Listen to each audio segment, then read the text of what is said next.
What is up, Mars citizens and rebel colonists? I am just a simple new type, and in this episode, we're concluding Volume 6 of Mobile Suit Gundam Wing Frozen Teardrop. Last time, we shifted perspectives as we saw Troa's early years on Mars. Now, going by Dr. T, he, Professor W, and Master Chang built the new Gundams from the ground up. Back in MC 0022, we got to see warlocks hacking and illusions in action, and we learned more of the Seven Dwarfs system for Snow White. This time, Professor W pilots Snow White and uses the Seven Dwarfs system for the first time. They are able to subdue Gundam Prometheus, and we head back to the past where Disnoof Neuenheim takes over the Sang Kingdom. So let's get into this.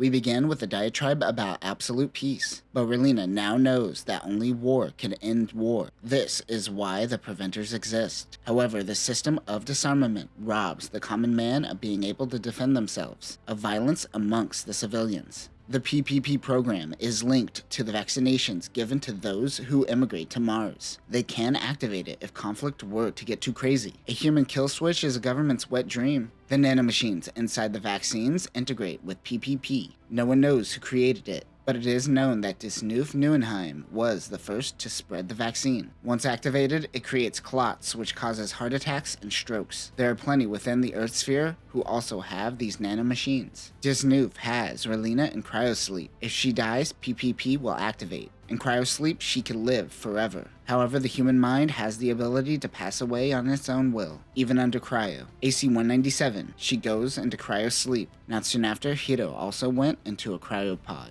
Relina is awakened in MC 0022. Dorothy Catalonia is the one moving forward with Operation Mythos. It seems their intentions are to make Mars a part of the Earth's sphere. On the Shia 2, they lost track of the Warlock. The four of a kind are still waiting underwater. Katarina in Prometheus doesn't make a move. It remains calm and collected as she looks at her enemy and aims a cannon at the Shia 2. She wants them to surrender. Dr. T says, okay, we surrender, but we're not giving you the Gundams. While they are talking, Professor W is prepping the Cybin Swerg, or Seven Dwarves attachment for the Buster Rifle. He arms the red, which is the heat attribute. We did a breakdown last video of each of the Seven Dwarves loadout. He fires. The round turns into a giant firebird. Katarina fires her Gatling gun. Professor W preps the blue loadout, which is Frost Powers. Katarina realizes her brother is piloting Snow White on the deck of Shia 2. She feels betrayed, but she recalls back at the Winter Hospital that there was something always eating away at Catra, and he was going to find out what that was, even if it killed him. I'm a sad little emo boy and I'll never be happy, but I hope everyone else is. That's a little codependent. Katarina says, I'm codependent too.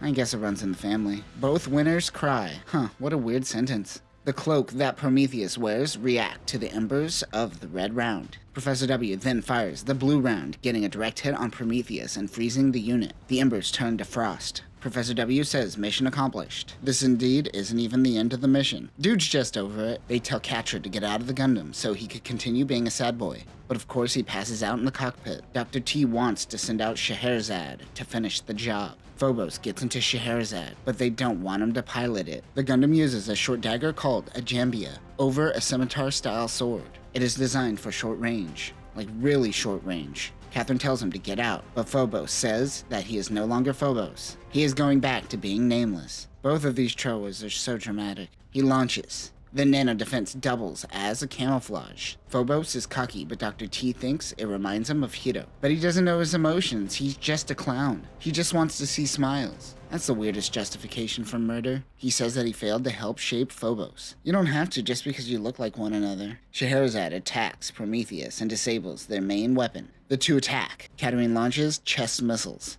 Prometheus was too slow from the frost, allowing Phobos to cut the limbs completely off, disabling the unit. Meanwhile, Duo is still underwater. He was able to take out the four of a kind. Millie comes on the comms and tells them he isn't giving them Katarina. The Shia 2 is hacked. Millie was playing the piano over the comms. That must have been the vector they used for the virus. Professor T tells Duo and the Nameless Boy to get out of there. He and Catherine are gonna do what they do best. Self-destruct, baby! Let's do it! Before they could push the self-destruct button, Heero stops him. He woke up from his little nap. He tells Professor T to let them capture them. Then they can head to Elysium Island. This will allow Heero to get closer to Relina so he could kill her. A tear runs down Hero's cheek. He's destined to complete his mission of killing Relina, but there's still some human in this psychopath. December 26, AC 196. After the death of Dekim Barton, Marimea would go with Relina. Heero pulls out his gun and says, "Should I kill this little girl? I'll do it." Heero fires, but there are no bullets. Then he lies and says, "I will never kill anyone again." You liar. AC-197, January. Marimea is now under Lady Un's care. The Gundam pilots self-destruct their mobile suits. Troa joins the wandering circus with Catherine. Catra manages the family business. Duo goes to work for some junkers. All three return to space. Wu Fei destroys Natako, hoping to find solace in losing his wife. He sits in silence before realizing, "Nope, I'm still very angry. I think I'm gonna have to work through this or something, like a normal person." Sally Poe offers him a job as a preventer. February, AC-197. Noin and Zex head to Mars to begin terraformation. It still isn't ready for human life. Nova Neuenheim, Noin's father, was the one originally pushing for Mars terraformation, but for her father, it was more about expanding his own power outside of Earth's sphere. Zex was unable to destroy Epion like the Gundam pilots and kept it on Mars in the hands of Elv Onegel. His goal is to make Mars a paradise. March, AC-197. Relina Darlian relinquished her post as Vice Foreign Minister and was taking care of Heero. This is the only time in their lives that things weren't chaotic. She is planning on running for president of the Earth sphere in 3 years after the current administration runs its course. She is young and people still don't think she could hold that position of power. Relina denounced the name of Peacecraft and went by Darlian. She wouldn't be able to run a campaign on the Peacecraft name, as ironic as that sounds. She looks away for just a few seconds, and Heero vanishes. He's like Batman. She then looks at the teddy bear that Heero gave her for her birthday. She asks the bear to watch over her. There's probably like a camera in that bear. Relina needed to hear the values of a much wider world if she is going to have any chance to win this election. Listening to the people like she once did at the Peacecraft school isn't good enough. She plans on holding a party during her birthday from April 7th to the 9th and plans on holding this event in the same kingdom. The 3-day event would just so happen to cover the anniversary of the assassination of Heero, the politician, as well as the anniversary of Operation Meteor.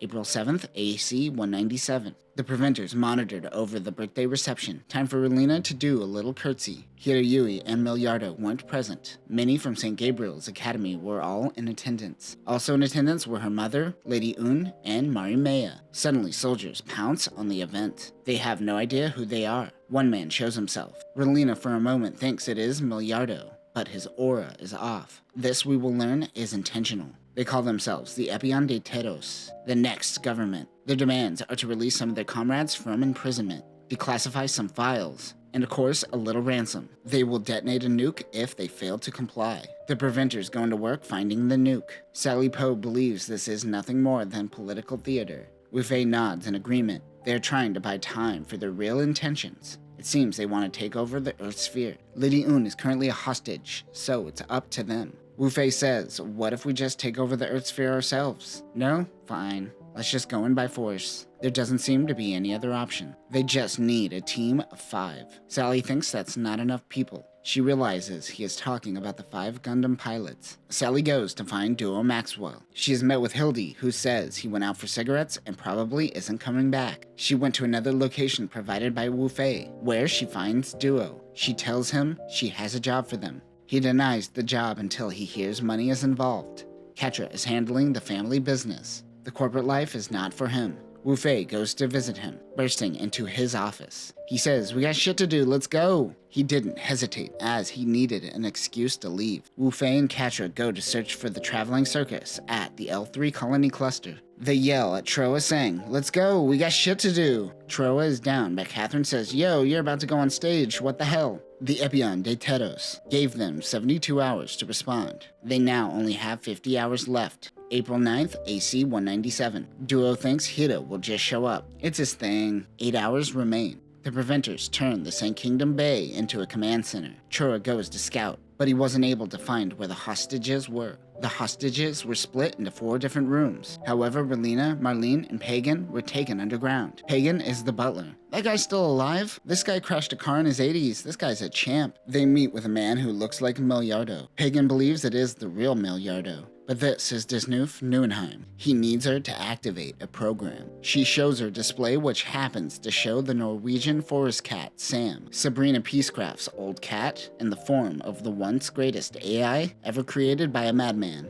All the Gundam boys meet up. That is when a cancer pops out of the water. Out of the cockpit comes Heero. He goes, "Hey, am I late?"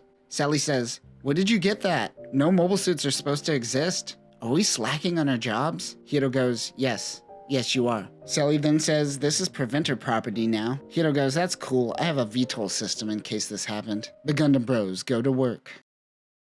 And that will conclude Frozen Teardrop Volume 6 and the Nocturne in Morning arc. I really like this post-Endless Waltz Special Ops Preventer team for the Gundam boys. It suits them in a world where peace is achieved on paper, but in real life, conflict continues. Over the past few episodes, it has been abundantly clear that Disnoof is the fake Milliardo, so I'm glad they finally put it all out there. We have hit the halfway mark in Frozen Teardrop. Only halfway? Are you kidding? Next time, we will begin Volume 7 and the Rhapsody of Quiet Despair arc. Heero will face off against Disnoof, while Duo goes searching for the nuke. Also, Katra and Troa handle the hostages. But that will do it for now, new types. Where do you think Heero got that cancer mobile suit? Peace.